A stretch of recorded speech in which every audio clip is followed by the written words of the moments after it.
Are you hungry for some comfort food? How about some healthy mac and cheese? Our healthy mac and cheese is actually cauliflower mac and cheese. So here we have 3 cups of steamed and chopped cauliflower. And you gotta have cheese. So there's 1 cup of shredded Colby Jack and 1 cup of shredded cheddar. It's gonna have a little bit of cream cheese. I'm gonna use a couple tablespoons of half and half. It calls for dry mustard. I didn't have dry mustard, so we're gonna use wet mustard, pure garlic powder, and also onion powder. Let's get cooking.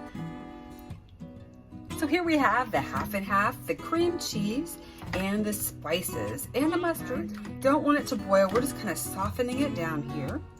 And then we're supposed to put in 3/4 of the cheese, saving some of this for the top. Go let that melt. Meanwhile, we have the oven preheating to 350. The cheese is all nicely melted here. So now we're gonna add in the 3 cups of the steamed and chopped cauliflower. And then we're just gonna kind of fold it in so that the cauliflower gets covered with this delicious cheese. Gooey, gooey mac and cheese. Now we're gonna put this wonderful mixture into our baking pan.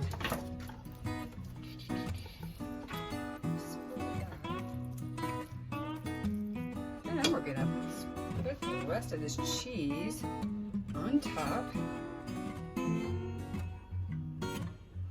And into the oven it goes. This recipe makes 2 servings, so you get a lot of this goodness.